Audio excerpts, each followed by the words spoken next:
And right now, we're bringing on NFL Hall of Famer and Cowboys enemy, Bryant Young, as well. Look, we're going to have to get to it sooner rather than later. And we've got Anne-Marie with us as well to talk about the taste of the NFL. But we're going to get to that in a minute. So I know this is a long shot. My co-host has long held this opinion. Will you admit that Deion Sanders committed pass interference on Michael Irvin in that 1994 NFC Championship game, and that really prevented the Cowboys from completing their four-peat? You know, I didn't see it. You know, my eyes, they never do. My eyes were focused on Troy Aikman, and I didn't quite see that happen. And Deion is, you know, he's pretty much a technical guy, and he don't get many flags. That's the same thing Merton Hanks told us. Yeah, they never admit it. I watched it in slow-mo replay. It was brutal. Michael will tell us. Michael's like, absolutely. Oh, sure. Look, we all have our own self-interest. We were both born and raised in the Metroplex, so very jealous. But I am curious. I know you weren't there for the 92 and 93 games, but in 94, did everyone feel like that NFC Championship game? I know you weren't supposed to say it out loud, but did everybody feel like this is the Super Bowl? Sorry, San Diego. We didn't say that, but it felt that way because how that team was assembled, you know, through the free agency acquisitions and the draft and the guys that came back. We just knew that what was understood. We understood the mission. You know, 92 and 93 were tough, and then 94 was the year that we were finally going to get over the hump. And so the way the team that was constructed through the decisions that were made and what we accomplished on the field, we understood the mission. What's that vibe like for somebody like you who comes in as a rookie? Because you're talking about so many of these guys have been through so close and then lost. And then you have people on your team as well that had already had Super Bowl wins a few years before that. What's it like being the young kid and having to, like, it's go time? You know, for me, coming from a program where I came from, I understood what was at stake. You know, we were accustomed to winning every year, and I've had my missed opportunities in college as well by missing 2 national championships. And, Notre Dame, And so understanding what was at stake and just relishing in my role to support and earn the respect of my teammates was important to me. So I just wanted to make sure that I focused on what I was brought in for and do the mission. And but we had a lot of great leadership on that team. I learned a lot in that first year, and it was a fun year. Was that? It doesn't feel like it's the same now, but was that like the real last sports hatred amongst teams? Is Dallas and San Francisco? And was that real? Was that a real sports hatred in those locker rooms? Oh, it was real. There was some tension between the two teams, and so I would say us and the Cowboys was one. There's some other rivalries as well across the league that are pretty intense matchups, but they were fun though. You know, that's what you as a kid you dream about. You get a chance to play in those and that's football, man. It's a little better with sports hate. I'm not saying hate, but a little bit of sports hate feels like it makes it better, right? Absolutely. It engages the fans more. Oh, for sure. And that's what it's about. Yeah.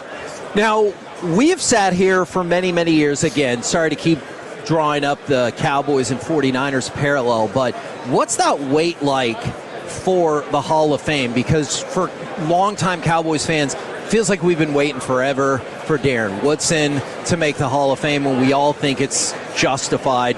Now we're waiting for Jason Witten.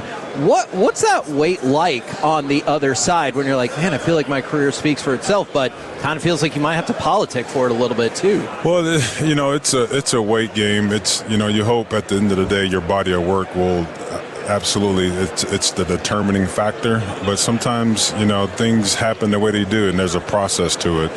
But I'll tell you, when it does happen, you don't even think about the long wait, and it's really special the day or the opportunity or the year you get in. Well, I'm going to bring him up, Darren Woodson. You didn't play directly against him, but you were on that side of the ball. You know how much he contributed to those Cowboys teams. Legitimate Hall of Famer in your eyes? I'd see Darren Woodson as one of the top safeties in the league. That's a Hall of Fame caliber player. Yeah, absolutely. Yeah, and when it comes to the dude, he's a great dude for us. He's always great, always absolutely. Kind. I just love he always said this. Him and George Teague would talk about stuff like this. he would tell George, I'm going to go make a play. You take care of this. What's that like when you have a teammate that's I'm going to go make a play, just do your job, let me handle the rest? Do you ever have those experiences?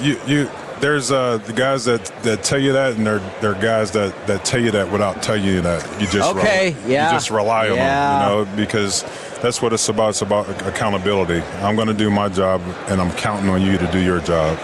And that's really what it's about. Some guys love to talk about it, and some guys love to go and show it. Yeah, I love that. Now, interestingly enough, and one of the reasons that we have you guys here is y'all are not just talking about it, you're being about it off the field as well with the Taste of the NFL. I know that's going to go down here on Saturday. Can you talk us through, both of y'all, a little bit more about the program? Yes, I'll start. And Bryant's been on our advisory council and been a great contributor to the planning. The Taste of the NFL, presented by PepsiCo, is the largest philanthropic effort at Super Bowl every year. It's been happening for over 30 years. Gen Youth, which is the national nonprofit that I lead, has been the host and beneficiary for about the past 5. It's grown tremendously over that time. It's really a food and football extravaganza. What's not to like? Yes, you come hungry, and we have national chefs joining us who are highly recognizable. We have Carla Hall, Andrew Zimmern, Kat Cora, Tyler Florence, really bringing their best bites.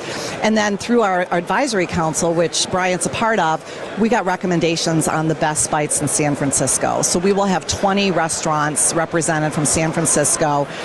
Guests can mingle and mix and try all those great foods. Sonoma County wine growers are going to be here providing all the phenomenal wine. And then we have Hall of Famers, including Bryant, other NFL legends. They'll be at each of those stations. Every attendee will get a football with an autograph panel. They can talk and share stories like you're talking about here, rivalries, celebrations, reminisce. But at the end of the day, it's about purpose. Gen Youth is a national nonprofit, and we do give grants to schools across the country to help ensure students thrive by living well-nourished and physically active lives. Can I tell you just real quick something about that? For the longest time, I did not realize how important some of these school programs were. Like whenever school would be canceled, or if you go back to like the COVID year, I didn't realize how many people had food deficiencies and they got fed via programs like this or directly with the school. And so about 5 or 6 years ago, that was a real learning process for me, because I didn't really, luckily we didn't go through that, my mom growing up and everything, but I didn't realize how many underserved people there were out there. It's not what kids put on their "It's All About Me" poster the first day of school. 1 in 5 kids in this country lives in food insecurity. They wake up every day wondering where their next meal will come from. 30 million kids rely on schools for their meal. For many of those kids, it's the only healthy meal they can count on. And while 30 million kids eat lunch at school, only about half that many benefit from breakfast, even though it's free or reduced price for those children, because there's hurdles, lack of time, and stigma associated with eating breakfast in the cafeteria. So the work we do helps get that healthy breakfast right where the kids come into the building, whether it's drop-off or bus. They literally grab and go. It's milk and fruit and whole grain and protein, and they start their day with their mind and body fueled and ready to learn. And then, you brought up the stigma as well. Sorry to jump in there, but we all remember growing up, and I would love to say, I don't care what other people think. We all go through times in our life, or maybe still, you definitely care what people think. So I can see how I'm hungry, but I don't want people to make fun of me. If you're walking in on with your friends and you need to take a left to go to the cafeteria and your friends are taking a right, kids are very self-conscious, and they would rather go hungry than have their friends know that they're struggling for food at home. So this way it levels the playing field for all kids. What got you involved with this program? I mean, I think we can all see why it's such a positive, but how did you get involved with this? Well, through our foundation, 49 Foundation, being a board member, very familiar with us being a very supportive organization to Gen Youth. And what they were doing across the nation, there was something that was near and dear to my heart.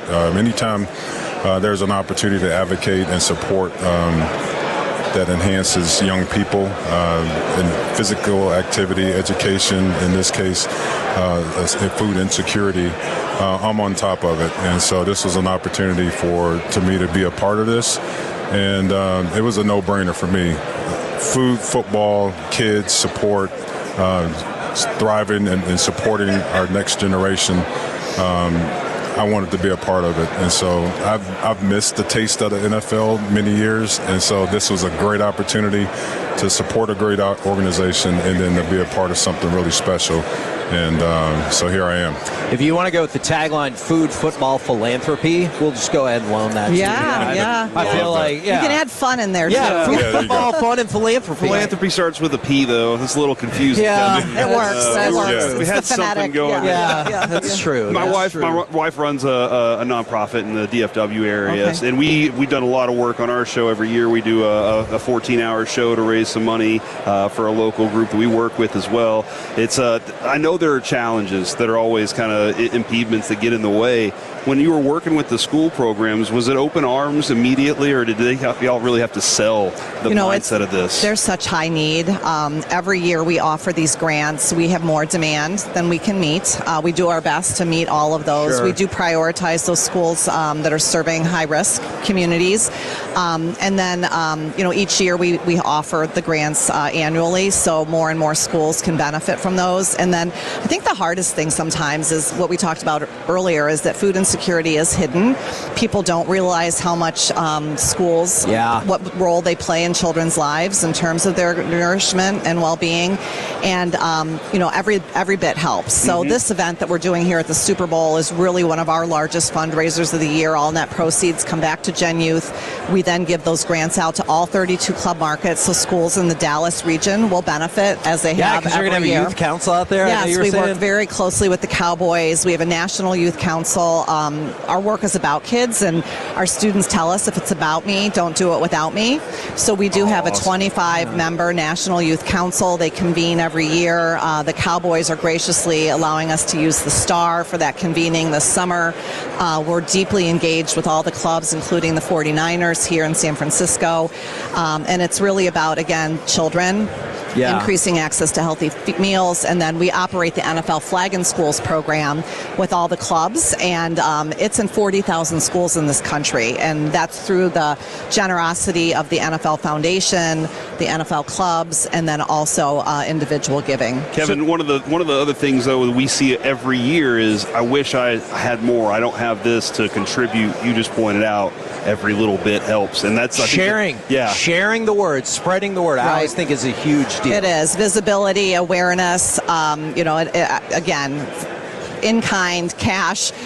All of it comes together, and there's many. We're not the only game in town that does this, right? Your wife has, but the nonprofit space, it's hard these days to raise money. The economy's been a little bit tougher on families and businesses, and but at that point, to me, it's like dig deeper. That's when kids need it even more, and it's a time that we really need to step up. Yeah. So what I'm hearing is we need to raise more money at the Star in Frisco than they do here. Yes. That's what I heard. It's the competition thing. That's the only thing we can do to make us feel better about 94. You can win. You can win. Well, we appreciate you guys very much. Now, this is going to be an awkward transition because we don't go to break here, and so I apologize that we're going to just keep going with content for You're like 20 more minutes. just going to give us the shoulder? No.